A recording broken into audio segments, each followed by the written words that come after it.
Sandrine, bienvenue au Plaza Athénée. Je suis Merci vraiment beaucoup. très heureux de t'accueillir aujourd'hui et de prendre un petit peu de temps avec toi. Et effectivement, donc là, on a le goûter de Noël, donc qui est spécialement créé pour cette période si festive et si belle. Mm. Et donc, on le crée tous les ans, on en crée un nouveau pour cette période. De quoi est-ce qu'il est constitué là? On voit la présentation, il Alors, arrive, il y a... dans chaque goûter, on essaye de créer un petit univers, Oui. de donner envie aux gens, de faire un peu voyager les gens. Et là, on y retrouve un petit peu de viennoiserie. On a la brioche vanille feuilletée avec un petit peu de confiture de Noël. Mhm. On a tout en haut là, le flan vanille avec une gelée de mandarine à l'intérieur. En bas, on va retrouver la petite tartelette marron cassis, une barre chocolatée pralinée et avec une ganache à la cannelle. Ici, on a un petit roulé exotique tout autour de la coco, de la mangue et de la passion, et des petites truffes muscadines orange, ouais, ganache et parfumé à l'orange. Est-ce qu'il y a un ordre de dégustation? Moi, Quand j'ai on... envie de dire, picore un peu dans chaque dessert et après tu retourneras. Alors c'est vrai qu'on pourrait terminer par les petites truffes ou d'abord commencer par les petites pâtisseries mais bon après chacun, je laisse libre choix à chacun. Comment est-ce qu'on construit une carte de goûter? En fait, on construit une carte de goûter, un peu comme une carte de dessert. Mhm. On se réunit déjà avec mes chefs et puis on propose des idées. Bien sûr, on cible le thème qui est Noël. Donc, on va retrouver des épices. Mhm. On retrouve la confiture de Noël qui rappelle vraiment cette période, le marron, la châtaigne. Euh, donc, c'est important et ça cadre en même temps, c'est plus facile. Tu peux citer tes créations signatures, c'est vraiment qui ont fait parler de toi en termes de technicité, de recherche. Et il y en Euh, a au moins une petite dizaine qui me viennent à l'esprit. ouais. Bah, je te laisse me les souffler. 100% vanille par exemple. Alors effectivement, oui, c'est un dessert que j'avais travaillé il y a quelques années pour une pâtisserie et Monsieur Ducasse, qui l'avait dégusté, m'a demandé de retravailler ce dessert quand je suis arrivé au Plaza Athénée. Mhm. Et donc on le propose maintenant à la carte 100% vanille. Donc c'est un dessert avec un seul parfum tout autour de la vanille, avec 4 textures différentes. Et les textures sont très révélatrices sur le goût et sur l'esprit du gâteau. Ce qui nous a permis aussi de décliner cette pâtisserie dans d'autres parfums. Et ça marche très bien. C'est un vrai jeu en fait. C'est un vrai jeu. Ouais. Et le Paris-Brest aussi, tu as beaucoup travaillé sur, Ah oui. sur le Alors, praliné, je crois. voilà, oui, donc le Paris-Brest, je l'ai retravaillé il y a plus de 10 ans. Et ça a été aussi un super terrain de jeu qui a beaucoup plu et qui plaît beaucoup. Et c'est vrai que la matière première principale, c'est le praliné que l'on fait nous-mêmes et qu'on prend soin à faire nous-mêmes. C'est Parce cette que recette maison qui a mis du temps avant d'être aboutie. c'est un peu tout, c'est la base, donc le praliné, mais c'est aussi la crème, l'ensemble, la pâte à choux, et cet ensemble d'éléments, enfin comme n'importe quel gâteau, l'équilibre est important. Mm. Et L'éclair café aussi. Éclair Café, on a travaillé beaucoup sur les infusions à froid, à chaud, avec des différentes moutures de café, différentes variétés de café aussi, différentes origines. Et moi j'adore le café. Moi j'ai des origines italiennes. Pour moi le café Ouais, c'est c'est sacré, important. c'est très très important. Le roll cake. Alors Alors, le roll cake c'est l'esprit japonais. Parce que j'ai beaucoup voyagé avec mon métier, j'ai eu la chance de beaucoup voyager et j'ai beaucoup d'amis dans le monde. Et grâce à mes amis japonais, j'ai pu apprendre ces techniques de biscuits très moelleux, un peu comme un nuage. Et après, on a marié ça avec nos envies à la française et on l'a dupliqué dans pas mal de parfums. Et aujourd'hui, on le propose avec une chantilly à la noix de coco, une marmelade de mangue passion et une crème pâtissière à la coco aussi. il se décline à l'infini, au gré des C'est la saisons. seule limite, je crois que c'est l'imagination. C'est comme Voilà, toutes les tu n'en manques pâtisseries. pas. Il y a la forêt noire aussi. Ah, Pour la farine noire, oui, on avait réalisé à l'époque une griotte, un gâteau en forme de griotte. Et c'est vrai que la forêt noire, c'est vraiment un gâteau emblématique de l'Est de la France un peu et qu'on retrouve je connais bien, partout bien sûr, oui. en France. Mais, et c'est belle réalisation aussi. Et Papilio, Alors, et là il y a une Papilio, longue histoire avec aussi, c'est le nom de Ouais. ton entreprise. c'est vrai que Papilio, c'est une longue histoire. Elle est née en 2002 quand j'ai préparé la Coupe du Monde. Parce qu'avec mon équipe, qui était composée de Eli Kazosus et Yuri Nayers, donc c'était une équipe de 3, on a travaillé sur la nature et plus particulièrement sur le papillon. Et c'est le nom que j'ai donné à mon gâteau, donc, après avoir fait de maintes recherches. Donc c'est une famille de papillons, Papilio, et je donnais ce nom à mon gâteau. Et ensuite j'ai repris ce nom pour créer ma société de conseil, et je l'ai appelée Papilio Conseil. Donc c'est fort ça quand même. Oui, c'est vrai que Il y a une histoire intime avec Papilio.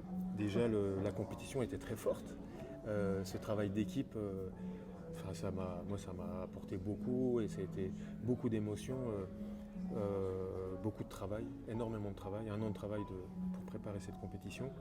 Et c'était presque une évidence de reprendre ce nom pour continuer le chemin qui était loin d'être terminé et qui peut-être faisait que commencer. Un chemin que tu racontes dans ce livre-là qui est là avec nous, Oui. Ma promesse. Donc toutes les pâtisseries que nous avons citées, elles sont dans ce livre. Ma promesse, mais c'est une promesse que tu fais à qui? Pourquoi ce titre? C'est en fait pour raconter mon histoire, c'est en fait pour retracer toutes les rencontres magnifiques que j'ai pu faire, parce qu'il y en a beaucoup. Ça fait 30 ans que je fais de la pâtisserie. Et en fait, je transcris tout ça dans ce livre où chaque témoin de ma vie un peu raconte un petit témoignage. Et ma promesse, on peut le définir un peu par plein de choses. Et c'est une promesse à mes enfants, une promesse Qu'est-ce que tu leur promets? que tout est possible dans la vie. Il faut y croire, il faut travailler, et puis tout est possible.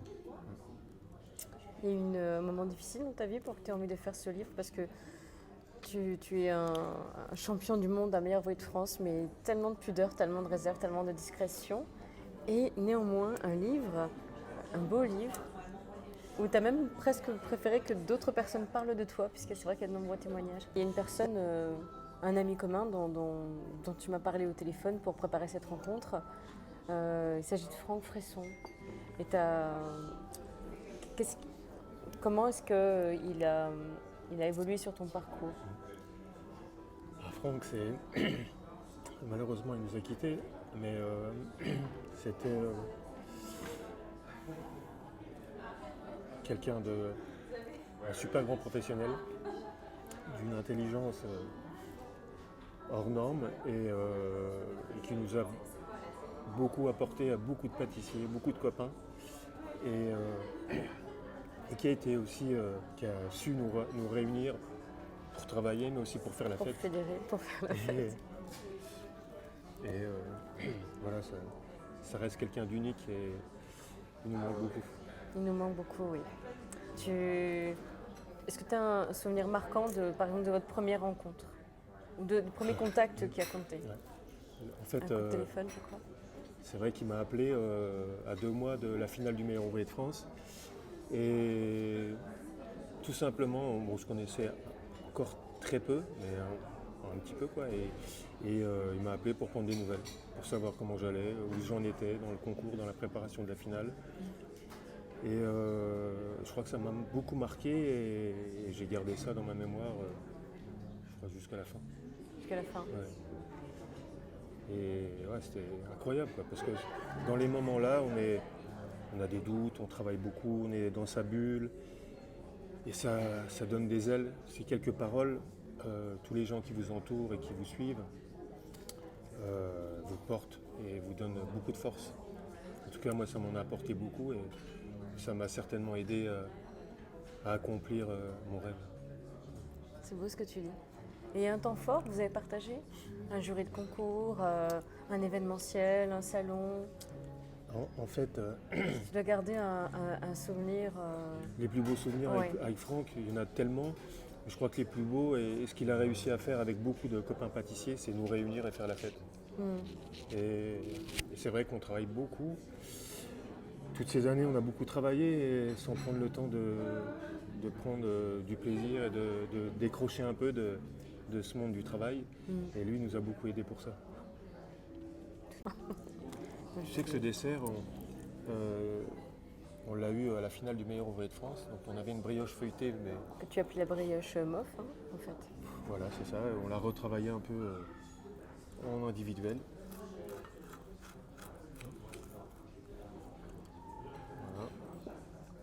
Donc ça c'est très croustillant autour, moelleux au milieu. Et puis on peut prendre un petit peu de confiture de Noël. Donc dans la confiture de Noël, on y retrouve plein d'épices, plein de fruits secs. Enfin, c'est très On goûte très alors. Vas-y, Toi, je tu te veux laisse. goûter avec la confiture ou sans confiture?